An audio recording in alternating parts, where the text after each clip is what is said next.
Hey guys, tonight we step into the velvet-tinged, candle-smoky bedrooms of ancient Rome, and, well, you probably won't survive this. You trudge through a narrow mosaic hallway, your sandals slipping on the cool stone, and suddenly the scent of olive oil, perfume, and something faintly feral hits your nose. That's right, Rome didn't exactly have Febreze. So, before you get comfortable, take a moment to like the video and subscribe, but only if you genuinely enjoy what I do here. And hey, while we wander these shadowed corridors together, why not post your location and local time? It makes this feel oddly personal.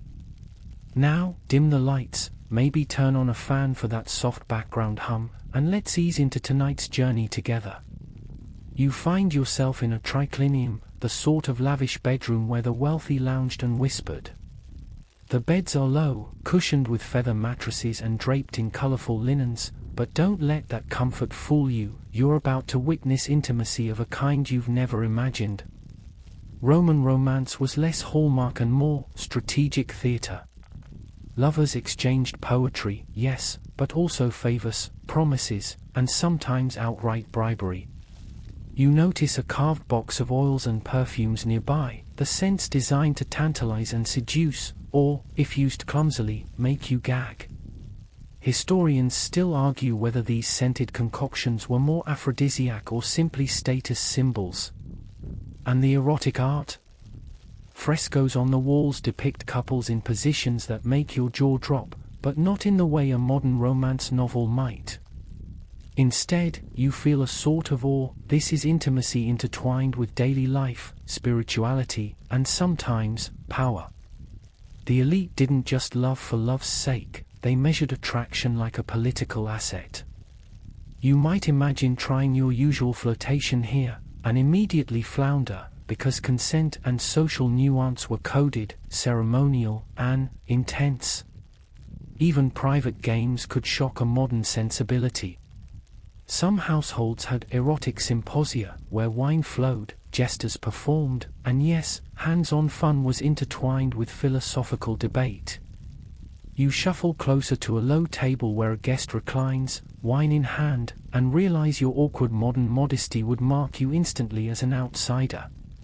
A fringe tidbit: Romans sometimes used baked honey or fig pastes as lubricants. Try explaining that to your doctor today. Yet, romance wasn't only about the elite. You peek at servant quarters nearby, where whispered relationships flicker like candlelight. There was passion in these shadows too, raw and risk-laden, often frowned upon but impossible to fully police. You notice a pair of young slaves giggling under a blanket, and you feel, uncomfortably aware that even here, consent was complex, layered with power, and never just simple. You might think, okay, just stick to the moral high ground and survive this first night. But no, Rome's bedroom education was unavoidable. Servants brought scented oils, musicians tuned lyres, and the chatter of philosophical lovers floats down corridors like mist. Every gesture, every glance, has meaning. You try to mirror a simple modern flirtation, and instantly the room hums with judgmental energy. Your casual smile would betray ignorance, your handshake an offense. Outside, the streets bustle faintly, but here, inside these intimate quarters, every touch and sigh is a study in risk, power, and allure. The elite saw seduction as art, a currency, a way to negotiate status, and sometimes, it was deadly. You imagine attempting your casual modern romantic games here and cringe. You would be fumbling through invisible rules, earning scorn rather than admiration. And yet, part of you is mesmerized. The night stretches on, candles flickering. You notice a mirror polished to a shine, reflecting the scene in soft, golden light. This mirror isn't just for vanity, it's for performance, for observation, and yes, for indulgence. You realize that your modern idea of privacy is laughably naive. In these bedrooms, historians still argue whether public displays of erotic art were intended as decoration, instruction, or social proof. And right now, you are painfully aware that whatever you bring into this space, your jokes, your modesty, your hesitation, marks you as hopelessly UN Roman. The scent of perfumed oils mingles with candle smoke, a warmth pressing against your skin. You try to absorb the atmosphere, to memorize the lessons of touch, glance, and whispered compliment. But the complexity of it overwhelms you. Every kiss or nod is laden with social weight, and you realize that surviving a single intimate evening here would require subtlety you don't even know you have. Outside, laughter echoes from the atrium. The party hasn't started yet. Inside, you sit quietly, heart racing, feeling the thrill and terror of ancient romance. This is a world where love, lust, power, and play intertwine in ways that your 21st century brain can barely parse. And while the servants discreetly refill wine cups and the musicians strike a soft chord, you reflect, your modern impulses might not last the night. Remember, this is just the first brush with Roman private life. There are still mornings to survive, public baths, markets, and spectacles that will test every modern comfort you cling to.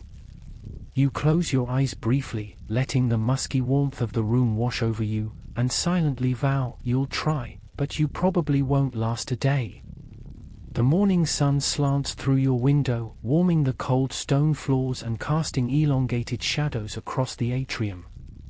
You trudge barefoot, wishing for a soft rug. There isn't one, and the chill presses through your sandals.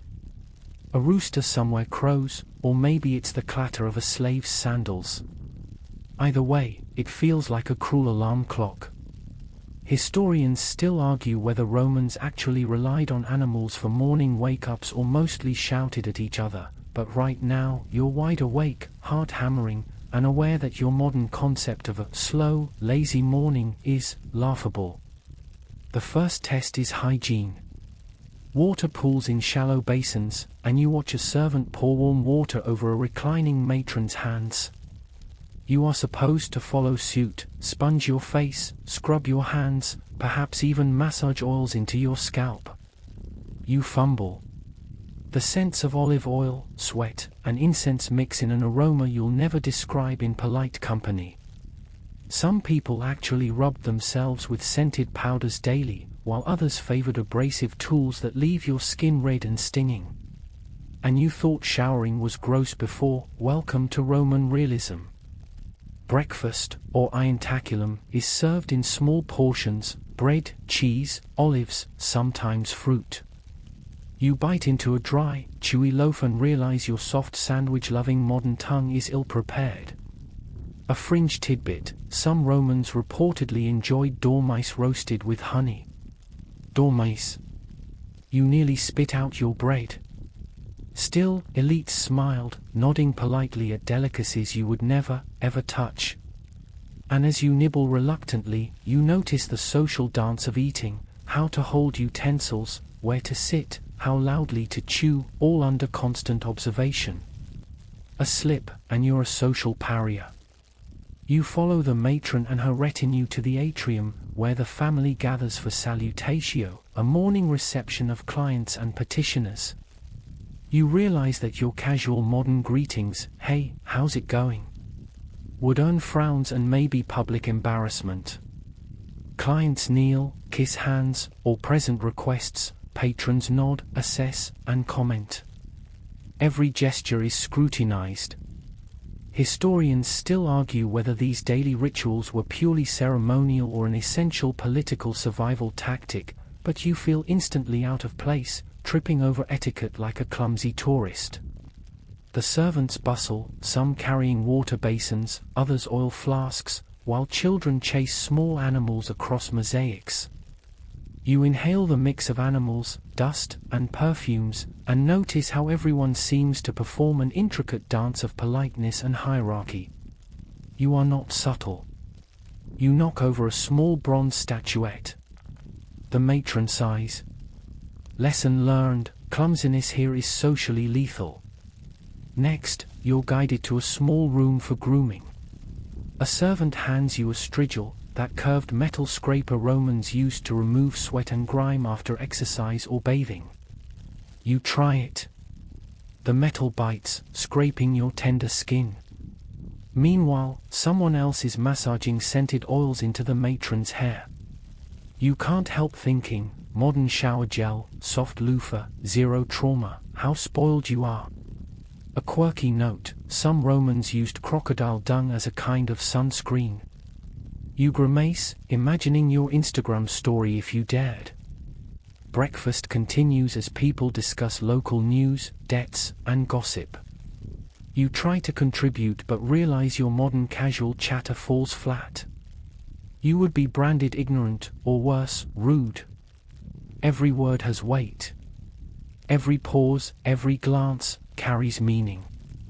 You feel like a kid at a foreign boarding school where failing etiquette could cost your social life, or your literal breakfast.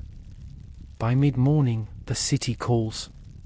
Merchants shout, carts clatter over cobblestones, and the smells of smoke, spices, and unwashed humanity hit you full force. You are meant to step out, polished and polite, ready to negotiate, socialize, and survive a day that will stretch your modern comfort zones to their absolute limits. And you realize you haven't even brushed your teeth yet.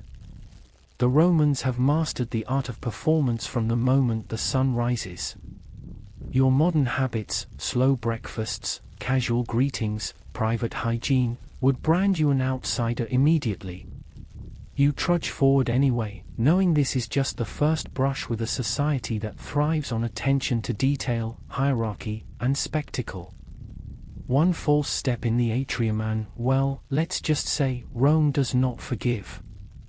The forum sprawls before you like a living, breathing creature, pulsing with noise, color, and an intensity that makes your modern city's busiest streets seem like a quiet library. You trudge over uneven stones, dodging merchants' carts, arguing clients, and street performers, all while trying not to inhale the scent of unwashed bodies mixed with roasted meats and animal waste. Historians still argue whether the Forum functioned primarily as a commercial hub or a political theater, but right now, you don't have the luxury of theory, you have to survive the chaos. The first stall you approach offers a dizzying array of fruits and vegetables. Some look familiar, others are exotic and slightly intimidating. You reach for a fig, only for a vendor to smack your hand lightly and mutter something sharp in Latin. You realize haggling here is not a polite exchange, it's a performance of wit, aggression, and status. You try to mumble a counteroffer and the vendor laughs, a harsh, triumphant bark, leaving you flushed with embarrassment. A fringe tidbit, Romans sometimes tasted the same fig repeatedly before buying it, a ritual that could last long enough to make you faint from hunger. Around you, the market smells intensify, roasting meat, fermented fish sauce, garum, and the occasional waft of burning charcoal. You see a street chef ladling a stew into a bowl while arguing with a client about price. The sheer noise is disorienting, your modern ears struggling to filter the chaos. You trip over a loose cobblestone and the merchant mutters another string of unintelligible threats, though whether playful or serious, you cannot tell. Quirky fact, some Romans used crushed mouse brains as a delicacy topping, imagine explaining that to your stomach. As you weave through the crowd, you notice street performers balancing flaming torches, jugglers tossing knives, and musicians playing instruments you've never seen. Their performances are not just entertainment, they are status markers. A wealthy onlooker applauds selectively, and you instinctively clap with your awkward modern timing, only to realize the wrong clap could brand you as ignorant, or worse, mocking. Everywhere you look, the market is a collision of survival, commerce, and spectacle. Merchants shout their prices, children dodge carts, and thieves lurk in corners, watching for distracted tourists. You feel sweat prickling on your forehead, partly from the heat, partly from the anxiety of not knowing the invisible rules of this arena. Historians still argue whether crime was rampant in Roman markets or if our sources exaggerate for dramatic effect, but you are living it, not the rising. The foods you pass are equally intimidating, dried fish dangling from hooks, exotic fruits stacked in precarious pyramids, and bread baked hard enough to chip a tooth. You try to grab a loaf, only to have it snatched from your hand by a quick-fingered child, who scampers away giggling. You realize your modern assumption that kids don't steal is laughably naive. You turn a corner and encounter a stall selling personal hygiene products, oils, strigils, scented powders. A vendor gestures at you enthusiastically, offering a demonstration. You hesitate. The social expectation is to participate, to sample, praise, maybe even purchase, but the cost is exposure, embarrassment, and possible contamination. You awkwardly decline, sensing a twinge of social judgment in their raised eyebrow.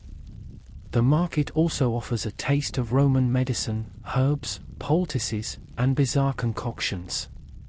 You pause at a tray of oddities, powdered snake skin, dried roots, and something suspiciously furry.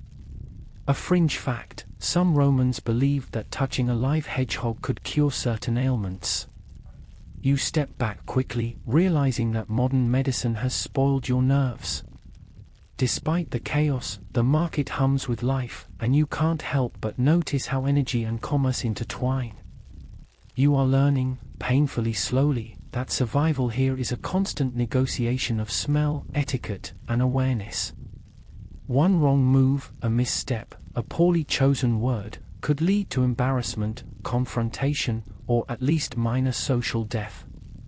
You pause at a fountain to catch your breath, watching water spill over marble edges and listening to the chatter, haggling, and laughter around you. A moment of calm, fleeting but precious.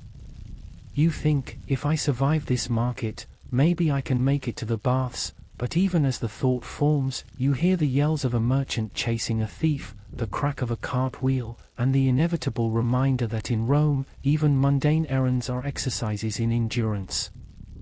You finally reach the baths of Caracalla, the grandiose sanctuary of Roman hygiene and social intrigue, but the moment you step in, you realize your modern understanding of relaxing in a spa is laughably inadequate. Steam rises in thick, humid clouds from the hypercaust heated floors and pools, mixing with the scent of sweat, oil, and, well, everything. Historians still argue whether these baths were primarily hygienic or social theaters, but the sheer size and complexity make your head spin. The first challenge: undressing. You notice everyone moving confidently, some exchanging nods or glances that hint at friendships, or something more intimate. Nudity here isn't scandalous, it's routine, almost ritualized. You hesitantly strip and realize your body suddenly feels scrutinized, though nobody is being overtly judgmental. A fringe tidbit: some patrons actually applied scented oils mixed with sand, creating an abrasive exfoliant that made their skin glow. Imagine trying to replicate that in your shower back home. You step into the warm tepidarium, a room of gentle heat, where patrons lounge on marble benches and chat. You fumble, trying to replicate their relaxed posture, and almost trip into a conversation about politics and poetry. It hits you: Roman baths are as much about networking and status as they are about cleanliness. Every casual gesture, your tilt of the head, your placement of a towel, could be interpreted. Next comes the caldarium, the steamy hot room. You trudge in, feeling your muscles relax under the oppressive heat, but also acutely aware of the close quarters. People share the space intimately, washing, scraping themselves with strigils, and exchanging whispered gossip. You catch sight of a group engaged in playful wrestling, a combination of sport and flirtation, and realize that physical intimacy here is nuanced, teasing, competitive, sometimes romantic. Historians still argue whether certain displays of male-male intimacy were purely sportive or carried erotic undertones, but you are acutely aware that even observing can be a lesson in etiquette and danger. The frigidarium is next, a shock to your senses. You plunge into icy water, gasping, and immediately regret your overconfidence. The sudden contrast of heat and cold leaves you dizzy but oddly invigorated.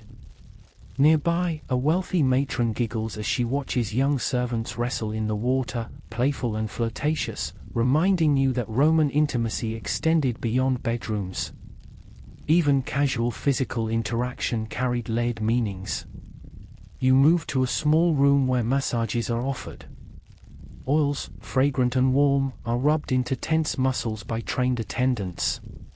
It's intoxicating, and you realize that the combination of touch, scent, and whispered conversation could blur boundaries, making every interaction a subtle negotiation. Quirky fact: some massages included perfumes with aphrodisiac qualities, intended to excite and charm. You shiver at the thought, suddenly hyper-aware of your own awkward positioning. Lunch or mid-bath snacks appear: bread, olives, dried fruits, and wine served in small, elegant cups.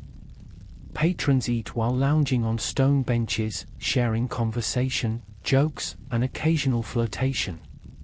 You try to keep up, but your modern habits of table manners and casual eating feel out of place.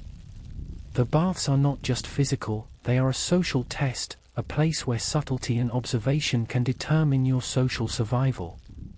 You notice the attention to detail: mosaics depicting mythological couples, frescoes of heroic acts, and sculptures designed to provoke admiration or desire. The architecture itself whispers lessons in power, attraction, and propriety. You realize that every glance, every casual touch, is part of a larger cultural script. Historians still debate whether erotic art in baths was primarily decorative or instructional, but in this moment, you are absorbing it as both. As the afternoon wanes, you follow the rhythm of the baths, moving from room to room, observing interactions, learning gestures, and trying desperately not to commit a faux pas. A flirtatious glance here, a playful splash there, a whispered joke overheard, all these tiny moments carry meaning. You recognize that surviving the baths requires more than hygiene or stamina. It demands cultural intuition, social grace, and a tolerance for discomfort you never anticipated. Exiting finally, dripping and slightly bewildered, you glance back at the enormous complex, realizing that even this luxurious environment is a gauntlet for a modern mind. You had assumed a bath would be a simple indulgence; instead, it was a lesson in etiquette, observation, and subtle interpersonal power. You shiver, partly from residual cold, partly from awareness. Even a place designed for relaxation is a battlefield if you aren't fluent in Roman norms. You step out of the baths and into the crowded streets again, feeling sticky, dizzy, and vaguely heroic for surviving that maze of heat, steam, and subtle social peril. But Rome doesn't give you a moment to recover. The city continues its relentless assault of noise, commerce, and cultural expectation. You trudge down a bustling street lined with shops, the clatter of wagon wheels and the shouts of merchants filling your ears.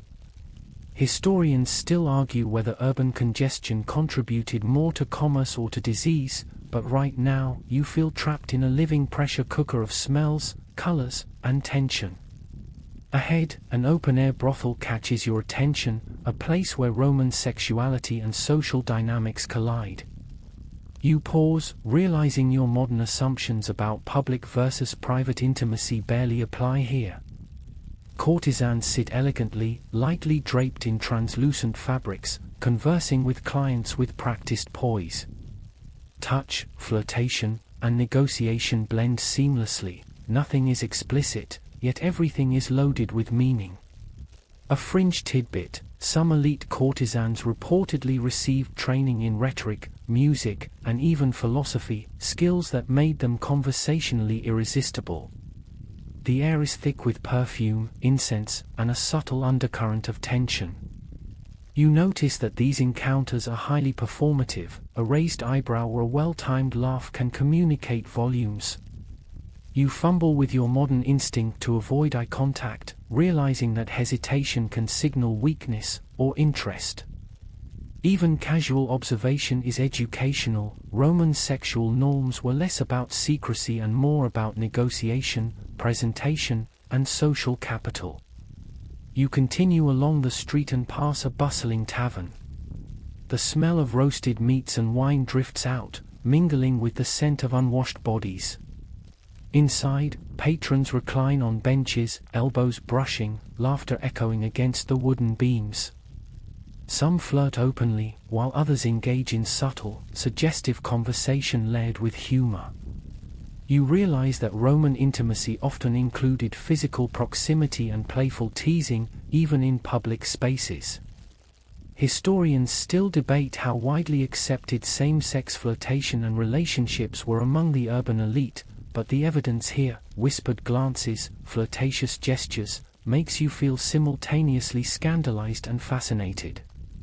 You stop to watch a couple of youths engaging in a mock wrestling match in the street, their playful struggle teetering on the edge of flirtation. Passers-by cheer, laugh, or admonish them lightly, reflecting a social tolerance for public displays of physical intimacy that is alien to your modern sensibilities. A quirky fact, some Romans believed that playful wrestling could increase fertility, a belief that seems both bizarre and oddly poetic. A wealthy matron drifts past with her retinue, and you notice subtle touches, a guiding hand on an elbow, a teasing flick of the hair, whispers that suggest more than friendship. Roman intimacy was often coded, expressed in gestures, glances, and shared humor. You realize that navigating this landscape requires a combination of observation, courage, and discretion. Misread a signal, and you could either offend or be mocked, neither outcome appealing. As you trudge further, the city's chaotic pulse remains unrelenting. Children dart between feet, street vendors shout their wares, and the occasional stray animal crosses your path, leaving you jumping more than once. You remember the baths and the subtle lessons in touch and observation, they are now invaluable. You begin to interpret gestures, posture, and proximity, gaining a faint confidence that perhaps, just perhaps, you could survive a day, or at least not completely embarrass yourself, in the tangled web of Roman social and sexual norms. The sun dips lower, casting long shadows and warming the stone streets. You pause for a moment, imagining your modern friends walking through this scene with their smartphones, utterly bewildered. Every glance, every touch, every word is charged with layers of meaning that a modern mind must learn quickly, or suffer the consequences. The lessons from the baths echo: survival in Rome is never just physical, it's about reading people, spaces, and the invisible rules that govern even the most intimate interactions. You finally reach a quieter street, the cacophony fading slightly. Still, your senses remain hyper-aware. Every gesture, smell, and whispered conversation is a potential lesson in Roman intimacy, hierarchy, and cultural expectation. One misstep here could unravel your day faster than a loaf of bread stolen from a distracted merchant. You take a deep breath, brace yourself for what comes next, and trudge onward, knowing that Rome's streets are both a playground and a proving ground, where observation is survival and curiosity is your lifeline. As dusk settles over Rome, the city transforms into a different kind of beast. Shadows stretch long across the uneven cobblestones, and torchlight flickers against the walls, casting a warm, golden glow that simultaneously fascinates and unnerves you. You trudge past shops closing for the evening, the scent of smoke from hearths and braziers mingling with the ever-present tang of the Tiber River. Even in twilight, the city hums with energy, a combination of commerce, conversation, and subtle, almost invisible social maneuvering. Historians still argue whether urban lighting was primarily functional or ceremonial, but to your modern eyes, it feels dangerously dim. You wander toward a more secluded alley, hoping for a moment's respite, only to realize that Rome's underbelly is alive with nightlife of its own. Small taverns, clandestine gambling dens, and discreet courtyards pulse with activity. The intimacy here is different from the baths, more secretive, more daring. Patrons lean close to speak, hands graze, and glances linger with implications you are only beginning to decode. A fringe fact: some taverns employed entertainers who specialized in subtle, flirtatious games designed to test wit and charm as much as physical attraction. You pause at the entrance to one such tavern, hearing the low hum of conversation and the soft strumming of a lyre. The space is cramped but vibrant, filled with benches, small tables, and candlelight that flickers across flushed faces. Inside, the air is warm, tinged with wine, roasted meat, and the subtle musk of human closeness. You realize that social boundaries here are negotiable. Proximity can be playful, teasing, or strategic. Historians still debate whether tavern interactions functioned as casual entertainment or a form of discreet matchmaking, but the intensity of observation required to participate, or even simply survive, cannot be overstated. You settle at a corner table, attempting to blend in. Around you, flirtation is a subtle, practiced dance. A young man whispers something to his companion, their hands brushing lightly. A woman gestures elegantly toward a small group of admirers. You realize that, unlike in the baths, these interactions carry an undercurrent of strategy. Who speaks first? Who is meant to approach? Who holds power in a simple touch? Every gesture carries significance. A plate of simple food arrives, bread, olives, and a bit of cheese.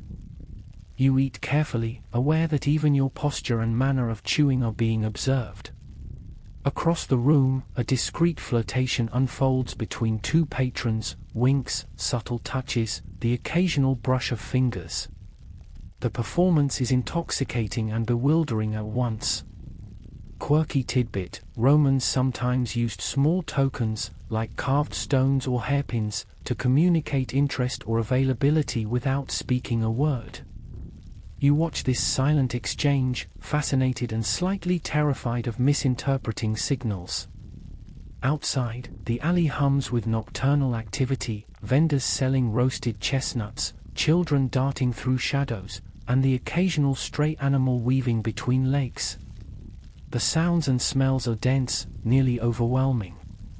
You remind yourself that survival in Rome requires constant vigilance, reading the cues of intimacy, hierarchy, and danger simultaneously. One misstep, a poorly timed glance, a misread whisper, can cost you social standing or provoke unwanted attention. You linger at the tavern, observing the rhythms of conversation, laughter, and subtle flirtation. Every gesture, every whispered phrase, every brush of skin is a lesson. The city teaches you, relentlessly and without pause, that Roman intimacy is both public and private, playful and strategic, sensual and intellectual. You sip your wine, allowing the warmth to soothe your nerves, while mentally cataloguing the complex etiquette surrounding touch, conversation, and proximity. By the time you leave, night has fully fallen. The streets are quieter but still alive, torchlight and moonlight casting long shadows. You feel the exhaustion in your legs, the lingering sweat from the baths and the day's exertions, and the mental strain of navigating countless social nuances. Yet, beneath the fatigue, there's a growing confidence. Maybe, just maybe, you can start to interpret the language of touch, glance, and gesture that defines Roman intimacy. And as you trudge onward through the narrow, dimly lit streets, you can't help but feel a shiver of excitement, and a slight terror, that even now, the city's lessons are far from over. Rome doesn't pause, it only evolves, and so must you, if you hope to survive another night. You finally reach the Forum, but it's not emptying for the night as you expected. Instead, the area glows under torches and lamps, merchants closing booths while street performers continue their routines. You trudge through the crowd, dodging a child weaving between sandals, and suddenly realize the Forum isn't just the political heart of Rome, it's a stage for observation, negotiation, and, yes, subtle flirtation. Historians still argue whether public gatherings were primarily civic or social arenas, but here, it feels like both at once. A wealthy senator's entourage passes, and you notice the way attendants cluster around him, whispering, brushing against each other in choreographed gestures of deference and intimacy. You realize that Roman hierarchy extends into touch, a guiding hand, a discreet nudge, even the way a cloak is adjusted can communicate status or interest. A fringe fact: some senators employed young pages trained in both rhetoric and subtle social signaling, blurring the line between service and courtship. You swallow hard, realizing your modern habits of personal space are dangerously naive. You pass a public fountain where women and men draw water, their gestures casual yet layered with meaning. A young man hands a bucket to a woman, their hands brushing briefly. She smiles knowingly. You note the simplicity of the act and the complexity of its interpretation. Even mundane tasks, fetching water, arranging fruit at a stall, carry potential for flirtation or rivalry. Historians still debate how public acts like these intersected with gender norms and social power, but to you, they're a constant reminder that everything is observed. You spot a small group gathered around a storyteller, listening to tales of gods and heroes, their laughter punctuated by glances and subtle touches. Some interactions are playful, others carefully calculated. You try to match their attentiveness, but your modern instinct to remain reserved clashes with the Roman expectation of engagement. A quirky tidbit: storytellers sometimes included improvised risque jokes, testing the audience's wit and discretion. Think of it as intellectual flirtation. As night deepens, the air cools but the human energy remains intense. You notice a couple of young lovers moving through the crowd, hands entwined, exchanging whispers and gentle nudges. Their intimacy is public yet discreet, a delicate balance you struggle to read. You realize that survival here isn't just about stamina or courage, it's about sensitivity, observation, and the ability to navigate subtle signals that are constantly evolving. A sudden commotion catches your attention, a street performer slips on the wet stones, and the surrounding crowd erupts in laughter. You realize that humor, too, is a tool of social intimacy. Laugh with the right people, and you're included. Laugh at the wrong moment, and you become an outsider. Historians still debate how humor shaped social bonds and hierarchies in Roman life, but your body reacts instinctively, unsure whether to chuckle or step aside.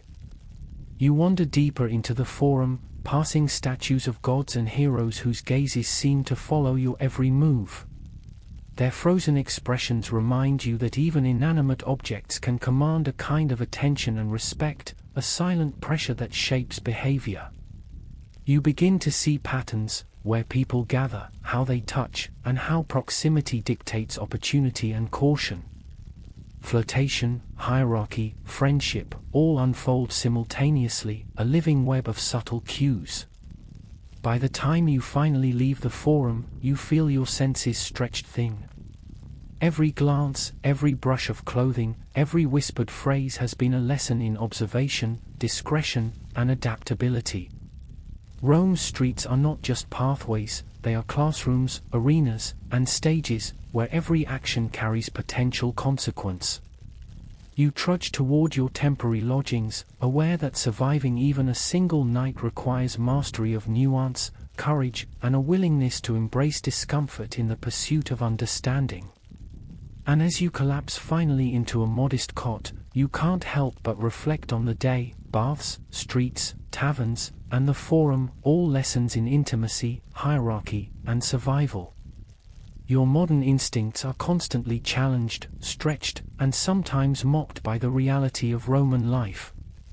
But beneath that challenge, you feel a flicker of triumph. Somehow, against odds and discomfort, you've begun to navigate a world that would have overwhelmed most visitors. The morning sun wakes you reluctantly, casting pale light across the rough-hewn walls of your lodgings. You trudge out of your temporary quarters, muscles sore from yesterday's exertions, and immediately realize that Rome doesn't forgive sleepiness. The streets are already alive, vendors setting up their stalls, the scent of freshly baked bread mingling with the ever-present aroma of the Tiber. Historians still argue whether early morning markets were primarily economic or social hubs, but right now, you're just trying not to get bowled over by a cart loaded with amphorae. You notice the way people interact in these morning hours, the subtle gestures, the nods, the way hands brush when exchanging coins. Intimacy in Rome isn't confined to bedrooms or baths, it can appear anywhere, even in a marketplace. A quirky tidbit: some merchants flirted with customers to ensure loyalty, using small compliments, winks, or carefully placed touches of the arm, blurring the line between commerce and courtship. You can't help but smile at the audacity, though your own modern instincts scream, keep your distance. Moving toward the heart of the city, you pass a small shrine where women leave offerings. A young couple lingers, hands barely touching, eyes locked in silent conversation. The air is thick with anticipation, intimate energy carefully disguised as piety. You remember the gestures from the baths, the taverns, and the forum. Suddenly, everything connects. Roman intimacy is a language, a dance of touch, glance, and proximity that overlays every facet of daily life. Historians still debate how religious and romantic behaviors intertwined, but you're beginning to see the threads. A procession emerges from a side street, priests, musicians, and attendants in flowing robes. You trudge closer, intrigued by the mixture of ritual and performance. Observing them, you notice small signs of flirtation and status games, the way attendants brush against each other, the subtle nods exchanged with the crowd. Even in ceremonies that seem solemn, intimacy and social positioning are in play. A fringe fact: some Roman religious festivals included playful mock courtships, blending devotion and desire in ways that would surprise a modern observer. You pause near a fountain, taking in the morning light glinting off the water. A street performer juggles, drawing laughter and applause, and you notice that humor often serves as an entree into social circles. To survive here, you must laugh in rhythm with the city, observe the subtle dances of interaction, and occasionally step carefully into the fray. One wrong move, a misjudged smile, an awkward gesture, and you risk instant social exile. A group of youths starts a game of knucklebones nearby, their laughter infectious. You watch as hands graze in playful competition, nudges signal alliances, and fleeting glances convey unspoken challenges. Quirky, almost surreal, yet perfectly Roman. Historians still debate whether games like these functioned as social equalizers or as subtle lessons in hierarchy, but your mind notes every brush, every gesture. As the sun climbs higher, the day's heat begins to assert itself. You trudge toward the bustling streets again, sweat forming under your tunic. The lessons of yesterday's baths and taverns echo. Intimacy and observation are survival tools, hierarchy is omnipresent, and every interaction, no matter how mundane, carries multiple layers of meaning. Rome is relentless, unforgiving, and intoxicating in equal measure. By mid-morning, you find a shaded portico and rest briefly, watching a merchant haggle. Fingers brush subtly, glances linger, and you feel a twinge of both anxiety and fascination. The city is a constant lesson in subtle power, in negotiation both romantic and practical.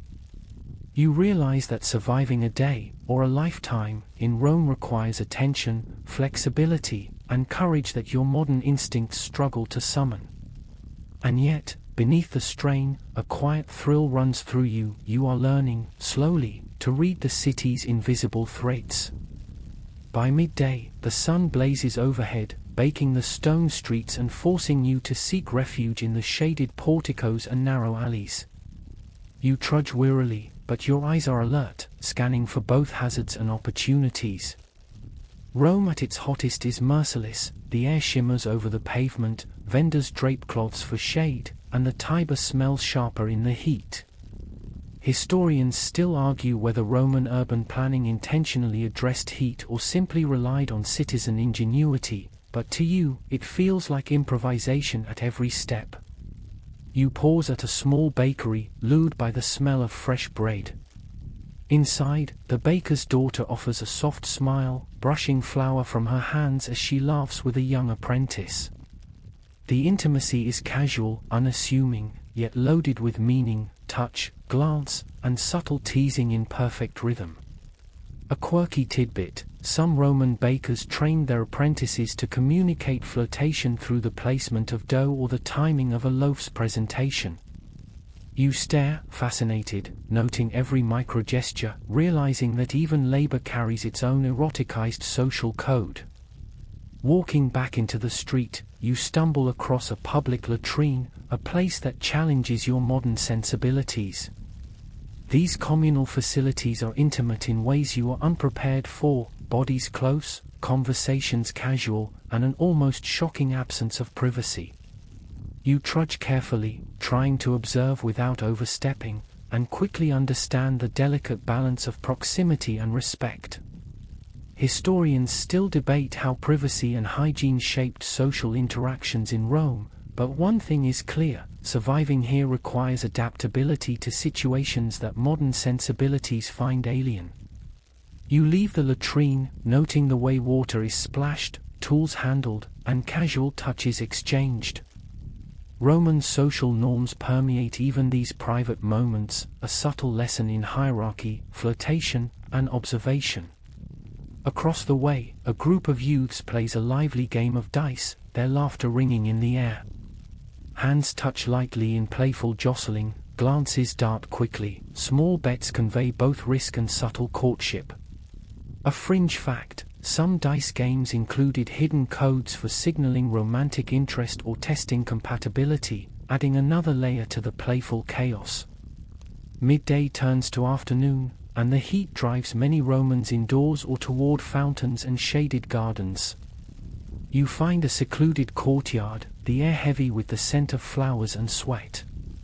A young couple reclines on a bench, brushing fingers and exchanging whispers. You can't help but notice the meticulous choreography of their intimacy: casual touches that communicate interest, hands held briefly then released, subtle movements that signal consent and desire. Historians still debate whether these courtyard interactions were primarily social or ritualistic, but for you, they are a live tutorial in Roman subtlety and nuance. Passing into a market square, you encounter a crowd surrounding a performer with a trained monkey. The animal leaps and twirls, eliciting laughter, while hands inadvertently meet and brush in the throng. Every touch, glance, and shared smile feels like a miniature lesson in negotiation between strangers, friends, and potential lovers. Quirky tidbit: some Roman entertainers trained animals to deliver small notes or tokens, making them couriers of flirtation or clandestine messages. You watch, fascinated, imagining how you might interpret such signals without centuries of practice. By late afternoon, exhaustion weighs heavily on your legs and mind. The city's lessons in observation, intimacy, and hierarchy are relentless, yet each encounter leaves a subtle imprint: a flicked hand, a lingering glance, a whispered joke, all contributing to an invisible map you're slowly learning to navigate.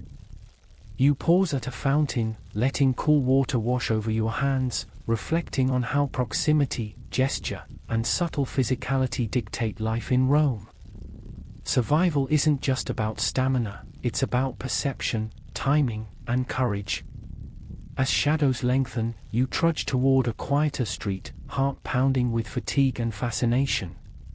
Every moment, every interaction, every brush of skin has been both a hazard and a lesson.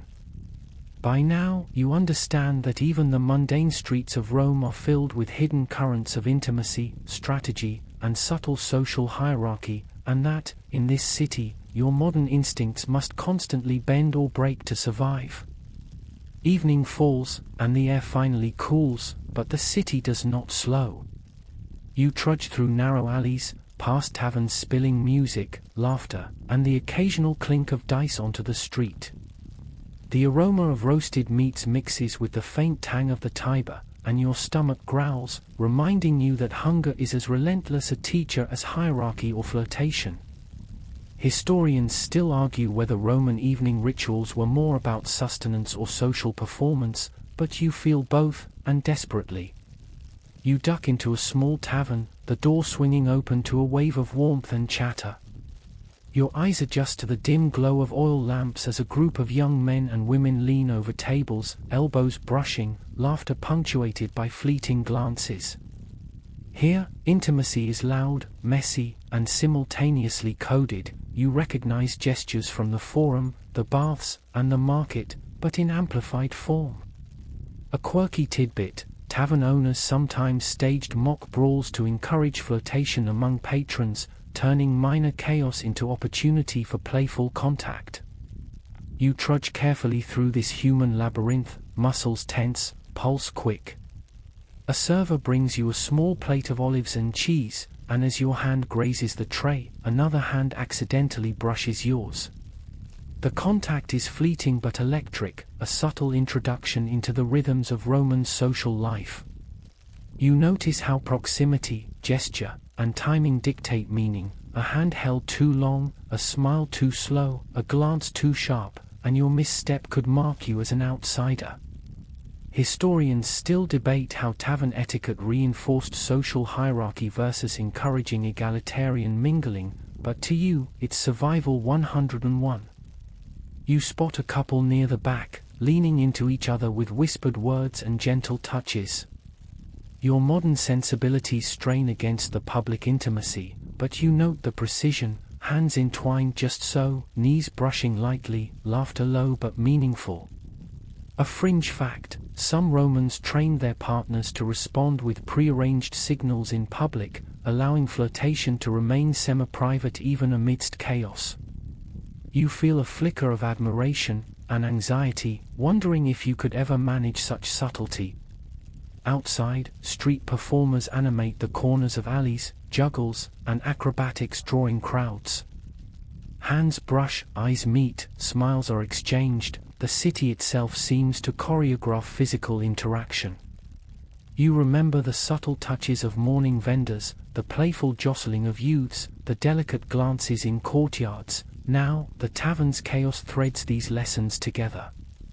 Historians still argue whether public performance primarily entertained or trained citizens in social nuance, but you feel the logic: practice makes survival. You pause at a small fountain, watching the water ripple under torchlight.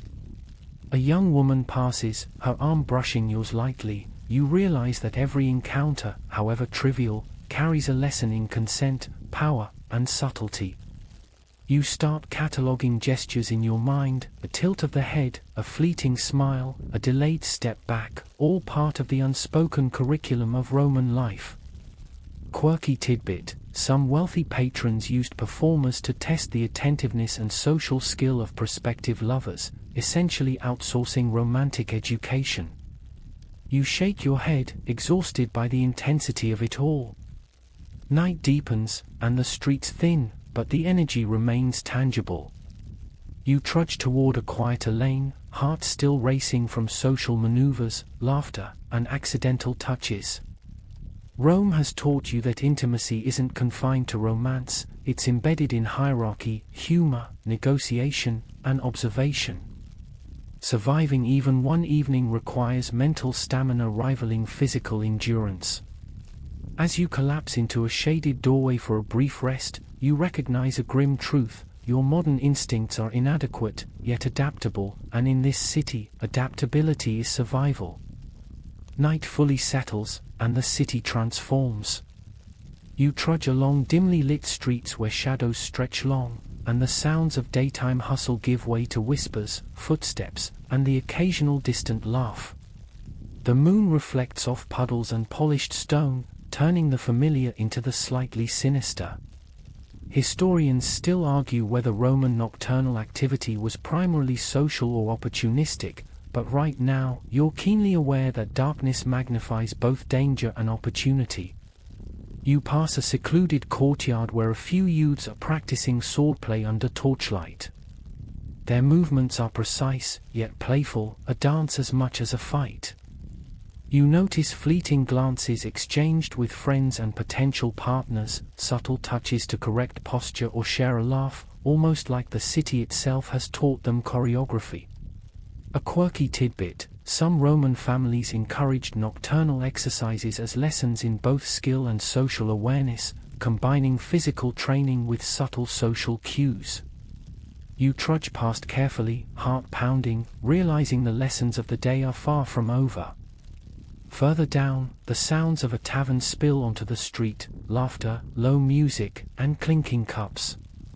You duck inside, seeking warmth, nourishment, and observation. The patrons' interactions are rich with complexity, hands graze over tables, playful nudges provoke smiles, and flirtation dances through the air like smoke.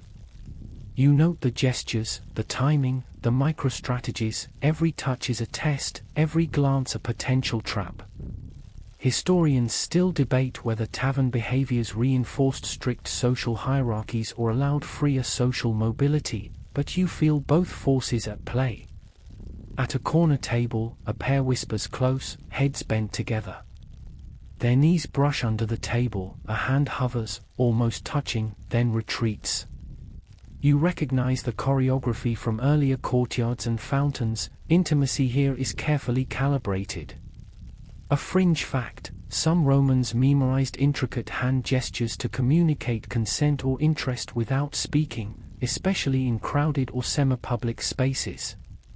Observing them, you can't help but imagine how many missteps a modern person might make, completely oblivious to these subtle rules.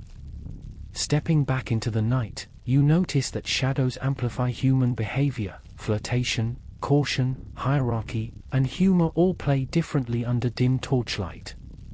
Even minor interactions, offering a seat, passing a lantern, or helping someone with a load of goods, carry multiple layers of meaning.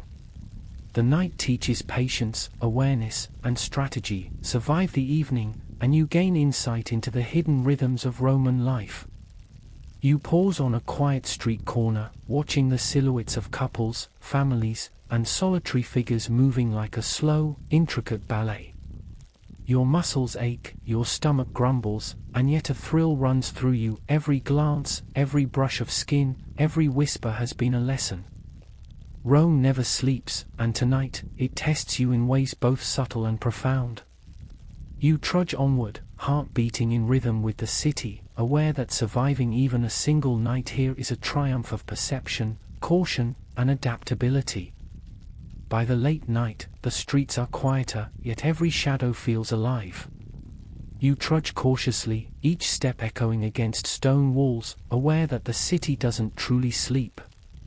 Lanterns flicker in windows, casting elongated shapes that make even the familiar seem alien. Historians still argue whether Roman nighttime patrols were efficient deterrents or mostly symbolic, but you feel the tension of every unlit alley. Passing a small forum, you see a handful of night watchmen making their rounds. Their armor clinks softly, a reminder that law and order is as much performance as enforcement.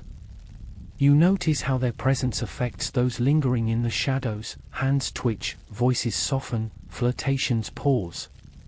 A quirky tidbit: some Roman patrols used coded whistles or drum beats not just for communication, but as a subtle tool to influence social behavior in public spaces.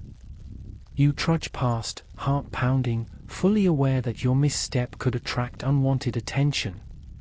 In the quietude, a few open-air baths glow faintly with torchlight. Steam rises, curling into the night sky, carrying voices and laughter. Couples recline, hands brushing, hair wet and glistening. You remember the bathhouse etiquette from your earlier wanderings. Subtle touches, shared oils, and casual glances all communicate as much as words. Historians still debate whether public baths were primarily hygienic, social, or erotic spaces, and observing them now, you understand the blend. Survival here requires a keen eye for nuance. You trudge along the riverbank, where the Tiber murmurs softly under the moonlight. Fishermen adjust nets, some laughing, others silently focused. A young pair sits on a dock's edge, knees brushing, whispering secrets, their intimacy both tender and performative. A fringe fact: some Romans would send small love tokens down the river in floating clay vessels, turning the waterway into a conduit for secret messages. You pause, marveling at the city's ingenuity, and wondering how often modern humans miss the poetry in such gestures. Eventually, you encounter a quiet inn, its doors slightly ajar. Inside, the faint smell of wine and roasted meat lingers. You step cautiously, observing patrons in dim light, hands graze tables, subtle touches on shoulders, and playful nudges that carry centuries of unspoken rules. You remember earlier lessons, every gesture carries meaning, every movement is a test of observation and social skill. Historians still argue how much these nocturnal social rituals trained Romans in perception, negotiation, and hierarchy, and you feel the truth of it with every glance. The night winds down, yet the city remains alive in memory, every flicker of torchlight, every brush of skin, every whispered joke a lesson in survival. You trudge back toward your temporary lodging, muscles weary, mind buzzing with everything you've observed. Tonight has been an intricate dance of caution, awareness, and subtle intimacy. Surviving it is a victory, yet you know the next day will demand even more, your modern instincts stretched to their limits, yet slowly adapting to the rhythms of this relentless, mesmerizing city. Dawn creeps slowly over the rooftops, and you trudge once more into the awakening city. The streets glisten with dew, and the first light casts long, forgiving shadows. For a moment, you savor the cool air, aware that the heat, chaos, and intensity of the previous day are momentarily paused. Historians still debate whether Romans used early morning hours for practical work, ritual, or both, but you feel the quiet is a rare gift. You follow the smell of fresh bread to a bakery where the ovens glow and flour hangs in the air like a soft fog. The baker greets you with a nod, and you notice the rhythm of his work, hands kneading, arms brushing over dough, a subtle, practiced intimacy with the craft itself. Nearby, a young apprentice watches, occasionally stealing glances at the baker's movements, hands lingering, a flick of a finger, an almost imperceptible teasing. A quirky tidbit: some apprentices were deliberately trained to read social cues while learning trades, merging vocational skill with subtle courtship lessons.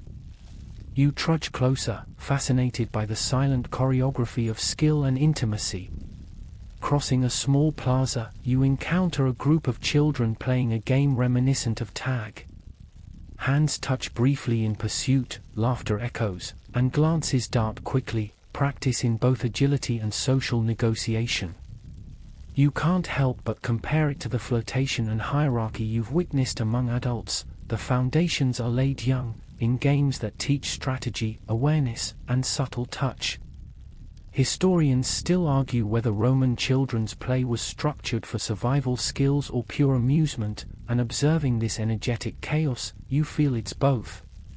A fountain bubbles nearby, and you watch as townsfolk gather for morning water. Kneeling to fill their jugs, hands brush accidentally with others, some recoil, some exchange polite smiles, some linger a second too long, communicating what words cannot. You remember the subtle cues from the baths, taverns, and streets: timing, pressure, gaze, all vital for navigating Roman life. A fringe fact: some Romans used water collection points as covert matchmaking arenas, testing attentiveness and social skill under the guise of routine chores. You trudge along, impressed by how routine activity carries layers of hidden meaning. Finally, the marketplace hums to life. Merchants shout, goods clatter, and the rhythm of commerce mingles with subtle flirtations, a merchant brushing a coin into a buyer's palm, a hand lingering on fruit, eyes meeting for a heartbeat. You recognize the delicate balance between transactional necessity and social performance. Historians still debate how commerce influenced courtship versus merely providing context for it, and for you, survival increasingly depends on reading the invisible rules woven into every handshake, glance, and brush of skin. By mid-morning, you pause at a shaded archway, reflecting on the lessons of intimacy, observation, and subtle hierarchy that have guided your steps through the city. Each encounter, playful, practical, or sensual, has been a test and a tutor. You realize that to endure Rome, you must not only trudge physically but navigate a relentless social labyrinth, one gesture, glance, and touch at a time. By midday, the sun blazes overhead, and you trudge through the city with every sense sharpened. The air is thick with heat, dust, and the scent of roasted grains and animals. You duck under awnings and through bustling markets, careful to avoid carts and errant animals, aware that even a minor stumble can leave you flattened, or at least humiliated. Historians still debate how Roman urban planning prioritized pedestrian safety versus trade efficiency, but you quickly learn that survival favors the nimble and attentive. In a crowded forum, politicians shout their promises, vendors hawk goods, and the rhythm of barter and negotiation dominates. Hands brush coins, elbows bump, and subtle glances across the square communicate more than the booming voices ever could.